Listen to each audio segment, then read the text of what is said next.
তো আমি প্রথম ভিডিওটা দিয়েছিলাম সেট থিওরি নিয়ে, যেটা এসপিজিটি এনএসটিপিজিটি এক্সপিরিয়েন্স প্রত্যেকের জন্য খুব ইউজফুল। আমি আরেকটা ভিডিও আপলোড করবো যেটাতে মানে প্রবলেম থাকবে আর কি, মানে কেমন ধরনের প্রবলেম ওইসব কম্পিটিটিভ এক্সামে আসতে পারে সেটা আমি আপলোড করবো। কিন্তু যেহেতু এসটিজিটি পিওর সায়েন্সে শুধু ম্যাথস না, ফিজিক্স অ্যান্ড কেমিস্ট্রি বোথ আর দেয়ার। তো আমার আমার ইয়ে যে আমি ফিজিক্সের যে সিলেবাসটা ওইটা অ্যানালাইজ করে বলতে চাইছি যে ফিজিক্সের সিলেবাসের সাথে ওই ভিডিওটাও দেবো, কেমিস্ট্রিটাও দেবো, ম্যাথসটাও দেবো। কিন্তু আমি চাইছি যে ফিজিক্সের টপিকগুলো অ্যানালাইজ করে আমি বলতে চাইছি যে তোমরা কিভাবে প্রত্যেকটা সাবজেক্টের জন্য প্রত্যেকটা চ্যাপ্টারের জন্য শর্ট নোট বানিয়ে কেমন কেমন টাইপের নিউমেরিক্যাল আসতে পারে, আর ওই নিউমেরিক্যাল সলভ করতে গেলে কোন ফর্মুলাস লাগবে, কিভাবে ইউনিট কনভার্সন করতে লাগবে। অনেক সময় হতে পারে কিলোগ্রাম মিটারে একটা দেওয়া আছে আর তোমাকে গ্রাম সেন্টিমিটার সেকেন্ডে আনতে হবে। তো তুমি তখন কিভাবে কনভার্সন করবে, তোমার প্রত্যেকটা কনভার্সন জানতে হবে। যেমন পিকো ফ্যারাডে কত মাইক্রো ফ্যারাডে, পিকো ফ্যারাডে থেকে ফ্যারাডে থেকে কিভাবে নেবে, ন্যানো সেকেন্ড থেকে সেকেন্ড, মাইক্রোভোল্ট থেকে ভোল্ট, প্রত্যেকটা ইয়ে জানতে হবে। তো এই জিনিসগুলো খুব ইম্পর্টেন্ট ফর দ্যাট রিজন আমার মনে হয় যে কনভার্সন গুলো তোমাদের বোঝানো দরকার। প্লাস কোনো একটা চ্যাপ্টারের কি নোটস থাকে, মানে এই টপিক গুলো তোমাকে পড়তে হবে। যেমন ফিজিক্সের প্রথম যে চ্যাপ্টারটা দেওয়া আছে সেটা হচ্ছে আমাদের ইউনিটস এন্ড মেজারমেন্টস, মানে মেজারমেন্টস অফ, মানে আমরা ওই চ্যাপ্টারে কি করি ইউনিটস এন্ড মেজারমেন্টস আমি বলছি, কিন্তু এখানে কি কি জিনিস থাকে সেটা আমি বলছি, আর ওইখান থেকে কি কি ইম্পর্টেন্ট জিনিস আছে যেগুলো আমরা স্টাডি করবোই করবো। যেমন ইউনিটস এন্ড মেজারমেন্টস এর মধ্যে ফার্স্ট অফ অল জিনিসটা আমরা যেটা করি ফান্ডামেন্টাল কোয়ান্টিটি, ডিরাইভড কোয়ান্টিটি। মানে ফান্ডামেন্টাল মানে আমি এটা একটা আলাদা ভিডিও আপলোড করবো। ফান্ডামেন্টাল কোয়ান্টিটি মানে যে কোয়ান্টিটিগুলি কোনো কিছুর উপর ডিপেন্ডেন্ট না, ওর এককটা বের করার জন্য, ওর মাত্রাটা বের করার জন্য। Units and measurements or what can I say, ডাইমেনশনের কনসেপ্ট ওই চ্যাপ্টারে আছে। বেসিক্যালি ডাইমেনশনের জিনিসটাই বেশি আসে এসটিজিটি এসটিপিজিটির পরীক্ষাতে, ডাইমেনশন বের করতে দেয়। তো ইউনিট এন্ড ডাইমেনশন বের করার জন্য প্রত্যেকটা কোয়ান্টিটির ফর্মুলা জানতে লাগে। যেমন সাপোজ আমি যদি বলি stress, strain, coefficient of elasticity, তারপরে গ্র্যাভিটেশনাল কনস্ট্যান্ট, তারপরে কি বলবো মোমেন্টাম, অ্যাঙ্গুলার ভেলোসিটি, স্পিড, পাওয়ার, এনার্জি, ওয়ার্ক, প্রত্যেকটার ফর্মুলা তোমার জানা থাকতে হবে, তাহলে তুমি ডাইমেনশন গুলো বের করতে পারবে। তো আমার মনে হয় কেউ যদি স্ট্রংলি ডিটারমাইন্ড হোক যে পরীক্ষাটা ক্লিয়ার করবে, তাহলে আমার মনে হয় 3টা সাবজেক্টের আলাদা খাতা রাখতে হয় ফর শর্ট নোট, যেটা আমিও অ্যাপ্লাই করি। আমি কোনো কম্পিটিটিভ এক্সাম দিতে গেলে আমি হয়তো তোমাদের মানে এইসব এক্সাম টেট এসপিজিটি এসটিপিজিটি দেইনি, কিন্তু আমি one of the toughest exam, some of the toughest আমি দিয়েছি। যেমন যে মেন্স, যে অ্যাডভান্স, জ্যাম, গেট, আমি এগুলো কোয়ালিফাই করেছি উইথ ফার্স্ট অ্যাটেম্পট, ঠিক আছে। তো আমি যে স্ট্র্যাটেজিটা ফলো করেছি সবসময় আমি ওইটাই এখানে বলছি, কারণ আমি কোনোদিন কোনো কোচিং ইনস্টিটিউটে গিয়ে যেই মেন্সের সময় না অ্যাডভান্সের সময় না পরবর্তীগুলোতেও না, আমি নিজে সেলফ স্টাডি করে with proper guidance from seniors. হ্যাঁ, আমি একা করবো এটা বলি না, আমার সিনিয়রদের থেকে আমি গাইডেন্স নিয়েছি যে ওরা কিভাবে ক্লিয়ার করেছে, কিভাবে কোয়ালিফাই করেছে। তো ওইখান থেকে কিছু স্ট্র্যাটেজি, আমার স্ট্র্যাটেজিটাকে আমি মোল্ড করে আমি বলতে চাইছি যে তোমরা কিভাবে প্রিপেয়ার করতে পারো। তো আমি তো আমার লেকচার দেবই, তো আমি চাইবো যখন লেকচারগুলো অ্যাটেন্ড করো তখন চাইবো যে একটা কপি থাকলে ওটাতে লিখে নাও যে হ্যাঁ এই কি নোটসগুলো আছে। যেমন ইউনিটস, মেজারমেন্ট, ডাইমেনশনে কি হয়, মানে ওই জিনিসগুলো বেসিক পড়লেও পড়ো না পড়ে নাই, যে মাস এন্ড ওয়েটের মধ্যে ডিফারেন্স কি, ইনার্শিয়াল মাস কি, গ্র্যাভিটেশনাল মাস কি, ওদের মধ্যে ডিফারেন্সটা কি। তারপরে প্রত্যেকটা কোয়ান্টিটির ফর্মুলা জানা দরকার। ফান্ডামেন্টাল কোয়ান্টিটি কোনগুলো, ফান্ডামেন্টাল কোয়ান্টিটি থাকে 7টা। যেমন আমাদের মাস মানে ভর, length, time, current electricity, luminous intensity, আর amount of substance. Amount of substance ইউনিটটা কি হয়, মোল হয়, মানে কত পরিমাণ পদার্থ, মানে পদার্থটার মধ্যে কত পরিমাণ অংশ আছে এটা জানার জন্য, ঠিক আছে। এটা হচ্ছে 7টা বেসিক কোয়ান্টিটি থাকে। ওই বেসিক কোয়ান্টিটি গুলোকে, ফান্ডামেন্টাল কোয়ান্টিটি গুলোকে ইউজ করে আমরা ডিরাইভড কোয়ান্টিটি বানাই। ডিরাইভড কোয়ান্টিটি যেমন কোনগুলো, যেমন ওয়ার্ক। তো ওয়ার্ক মানে কি, ওয়ার্ক মানে হচ্ছে আমি কিছু একটা ফোর্স দিলাম, তারপরে ডিসপ্লেসমেন্ট হবে, মানে কোনো একটা অবজেক্ট আছে, এটাকে আমি ফোর্স দিয়েছি, তাহলে এটা একটু সরে এই জায়গাটা এসেছে, এটা হচ্ছে ওর displacement. So W equal to কি, F into F, এবার s মানে হলো ডিসটেন্স, তো ডিসটেন্সের যে ডাইমেনশন হয় এটা হয় l, আর f মানে ফোর্স, আর আমরা জানি f ইকুয়াল টু কি ফর্মুলা m, যারা নিউটনস ল অফ মোশন টুশন পড়েছো কিছুটা বেসিক আইডিয়া আছে ফ্রম ইওর স্কুল ক্লাস তোমরা জানো। তো ফোর্স মানে মাস ইনটু অ্যাক্সিলারেশন, ভর ইনটু ত্বরণ। তো আমরা জানি দেখো আমি এত ডিটেইলস বলতে চাই না কারণ আমি সিলেবাসটা অ্যানালাইজ করছি, জাস্ট একটা দেখাচ্ছি।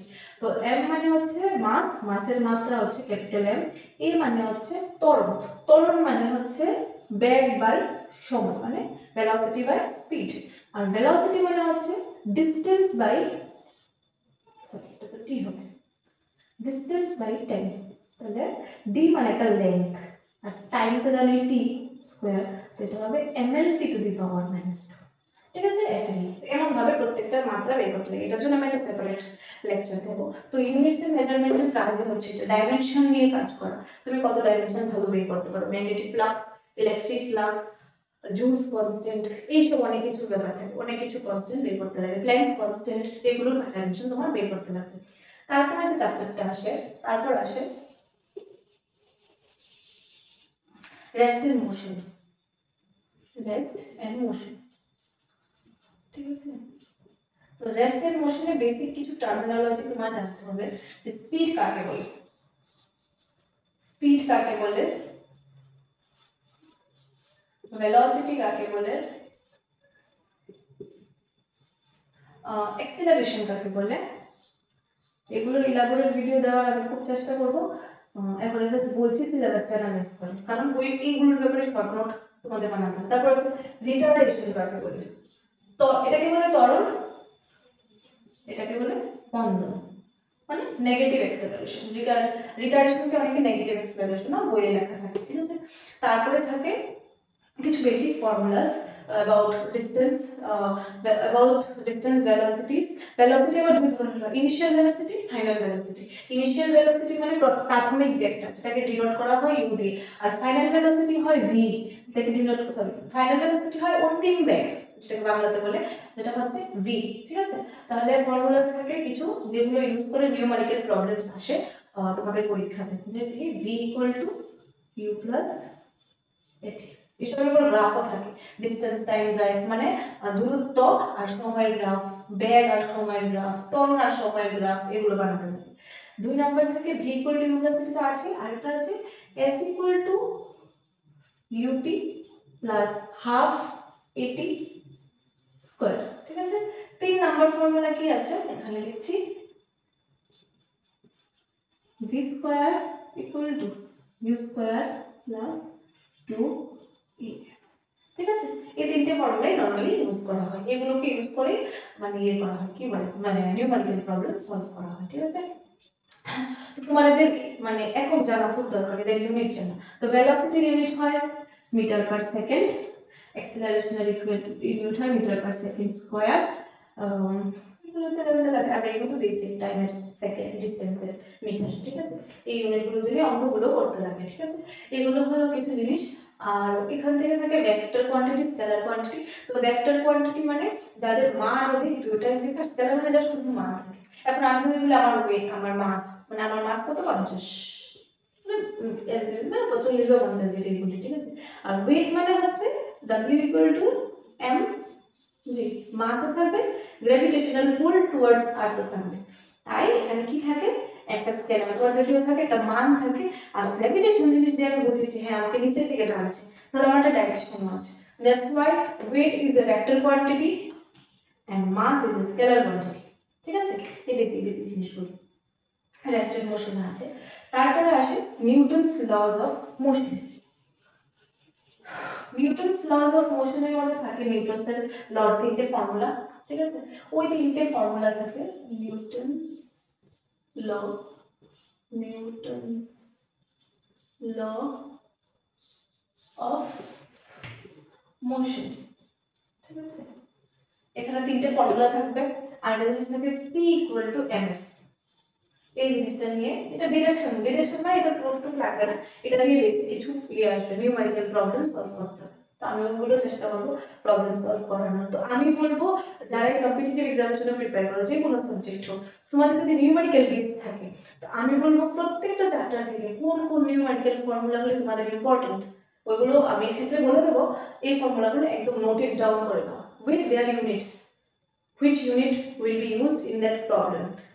which unit তুমি তো স্পেসিফিক্যালি জানো না কোনটা, প্রত্যেকটা ইউনিট তুমি লিখে রেখে দাও যদি তোমার মনে না থাকে, তাহলে একদম ইজিলি হয়ে যাবে।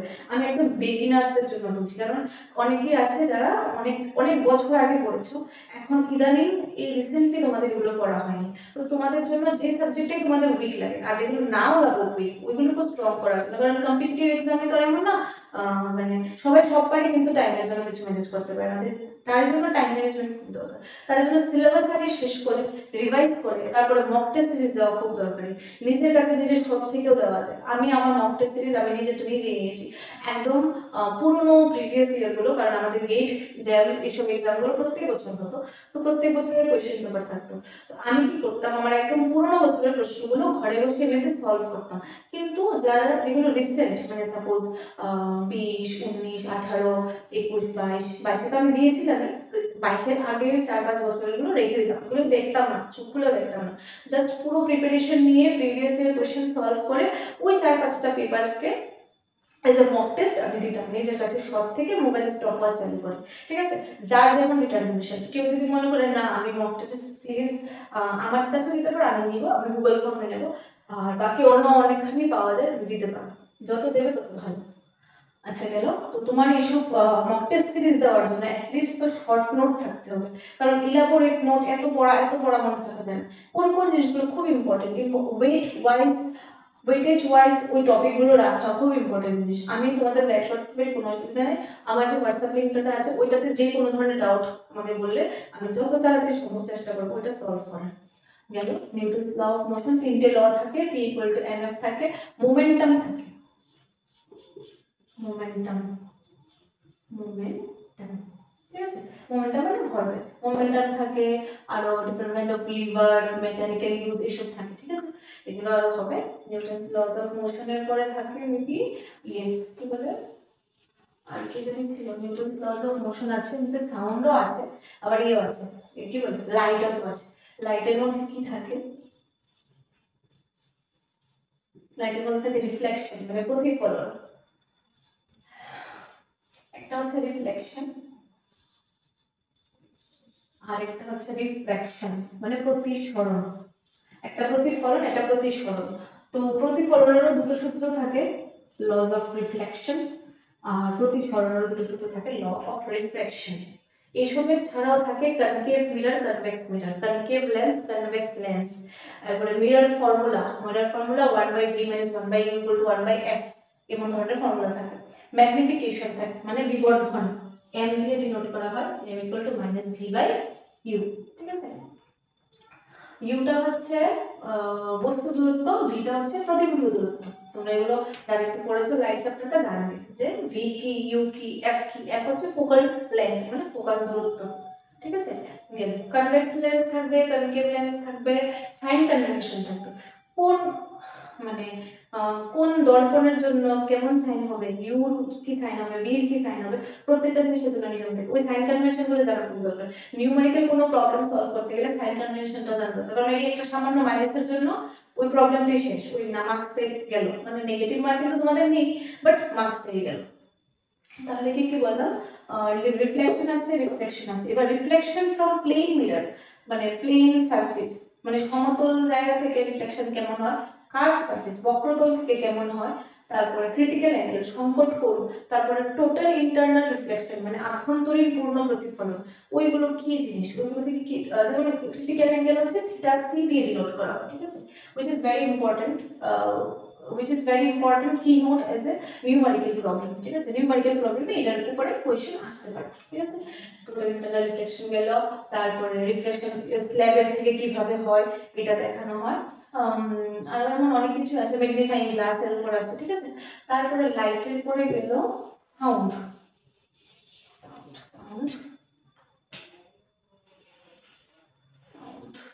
আচ্ছা, সাউন্ড মানে শব্দ।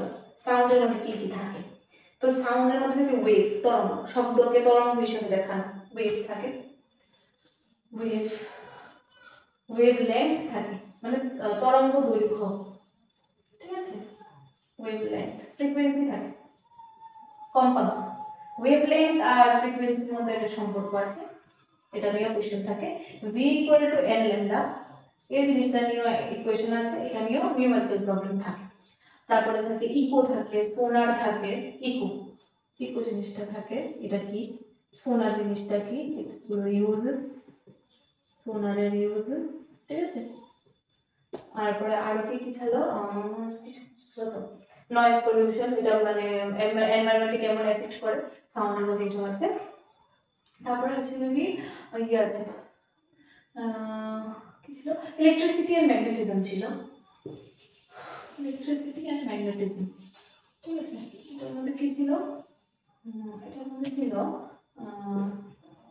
ইলেকট্রিসিটি আর ম্যাগনেটিজম, আমার জানা মতো কিছু কিছু টপিক আমি জাস্ট অ্যানালাইজ করে বলছি যে এই টপিকগুলো থাকবে, আর এই টপিকগুলো থেকে এই জিনিসগুলো ইম্পর্টেন্ট। তো এখানে যেমন ওমস ল খুব ইম্পর্টেন্ট, ওমস ল কোন কোন ফ্যাক্টরের উপর ডিপেন্ড করে, ফ্যাক্টরস ডিপেন্ডেন্সি, ফ্যাক্টরস ডিপেন্ডেন্সি, ঠিক আছে। জুলস ল থাকে, ঠিক আছে, এটার অ্যাপ্লিকেশন থাকে,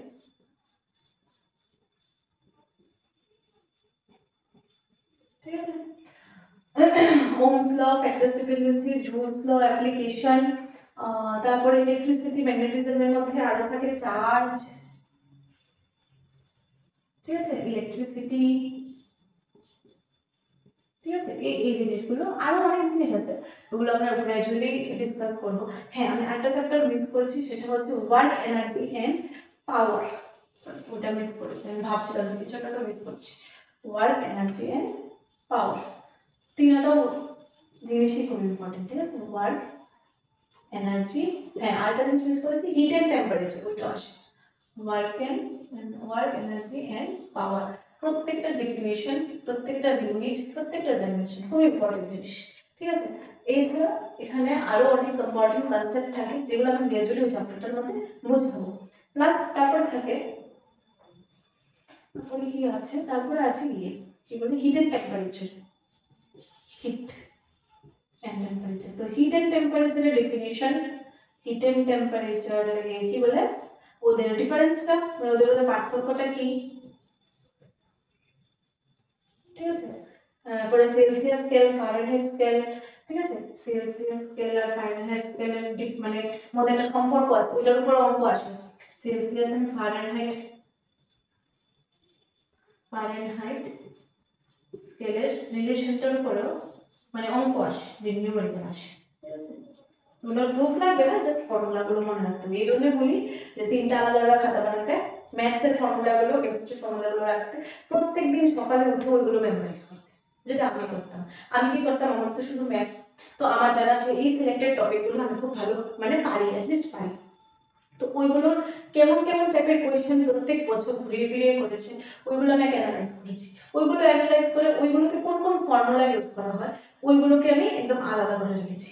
এগুলোকে রেখে বারবার মনে রাখতাম, বারবার মনে রাখতাম। তারপর দেখতাম যে এখানে কি, ওখানে কি, আবার নতুন প্রশ্ন এসেছে কিনা, এখানে কোন কনসেপ্টটা কাজে লাগানো হয়েছে। একটা থাকতো বড় খাতা, যেটার মধ্যে অনেক নোট ইলাবোরেট থাকতো, বা কোনো পিডিএফ থাকতো ল্যাপটপে, ওইগুলো পড়তাম। বাট শর্ট নোটটাই at the end of the ডেতে খুব হেল্পফুল হয় আর কি। গেল এইসব জিনিস আছে, হিডেন টেম্পারেচার বললাম, ওয়ার্ক এনার্জি পাওয়ার। তো এইগুলো কিছু চ্যাপ্টার্স আছে যেগুলো পড়তে হবে। তো এবার টাইম ম্যানেজমেন্টের কথাটা যদি আসি, এবার এসটিজিটি যারা এক্সপিরিয়েন্স আছে, এসটিজিটি যারা পিওর সায়েন্সের, তো তাদের তিনটে জিনিস আছে, ঠিক আছে। তিনটে জিনিসকে ডেইলি টাইম দিতে লাগে, ফিজিক্সকে, কেমিস্ট্রিকে, ম্যাথসকে। সেম এমন ভাবে পিসি মানে পিসিএম যারা পড়ছো 11 12 ওদেরও বলছি, ওরা আরো বেশি চাপে থাকে অ্যাকচুয়ালিতে। তো ফিজিক্স কেমিস্ট্রি ম্যাথস এর মধ্যে কি হয়, আমি বলবো তোমরা যদি মানে ওয়ার্কিং হয়ে থাকো, মানে কাজ করছো, সময় দিতে পারছো না, তবু চেষ্টা করবে যে, যদি ওয়ার্কিং হয়ে থাকো চেষ্টা করবে যে 1.5 আওয়ার করে প্রত্যেকটাকে দিতে পারবে, 1.5 আওয়ার করে। আর যারা বাড়িতে থাকো তারা দিতেই পারবে। এবার 1.5 আওয়ারের মধ্যে তুমি চেষ্টা করবে যে প্রত্যেকটা সাবজেক্টকে as a 30 minute for memorization of the concept numerical formulas, ঠিক আছে, মেমোরাইজ করার জন্য আর কি। তারপর 1 ঘন্টা থাকে, এই 1 ঘন্টা প্রত্যেকটা সলভ করো, চেষ্টা করো 1 ঘন্টা মধ্যে কতটা সলভ করতে পারো, ঠিক আছে না? ওই শর্ট নোটগুলো রিভাইজ করো আর চেষ্টা করো, ঠিক আছে? আর যারা মনে করো একদম নতুন থেকে পড়ছো তারা আগে কিছু ভিডিওস দেখো, আমিও আপলোড করবো, এগুলো দেখো, বই পড়ো, বই ইজ দ্য বেস্ট থিং আমার মনে করি। তারপরে ভিডিও দেখো, কোনো কিছু না বুঝলে ডাউট জিজ্ঞেস করতে পারো, আমার কাছে জিজ্ঞেস করতে পারো, কোনো অসুবিধা নেই। তো এইভাবে দিতে পারো। এটা হচ্ছে যারা ওয়ার্কিং। এবার যারা বাড়িতে থাকো ওদেরকে বলবো যে অ্যাটলিস্ট 30 বা 1 আওয়ার করে প্রত্যেকটাকে মানে ইয়ে করতে, মেমোরাইজ করতে। কারণ মেমোরাইজেশন জিনিসটা খুব দরকার। তুমি আজকে পড়লে 7 দিন পরে গিয়ে আবার পড়লে তখন তুমি ভুলে যাবে। কারণ কম্পিটিটিভ এক্সামে প্রত্যেকটা জিনিস মাথায় রাখতে হয়, তুমি পিন পয়েন্ট মাথায় রাখতে হয়, তাহলে তুমি ওই মিন টাইমের মধ্যে সলভ করতে পারবে না। কারণ টাইম থাকে 2.5 আওয়ার্স, মানে 2.5 ঘন্টা জাস্ট। 2.5 ঘন্টাতে সবাই সব পারে, সবাই সবাই আনসার করতে পারে, ঠিক আছে না?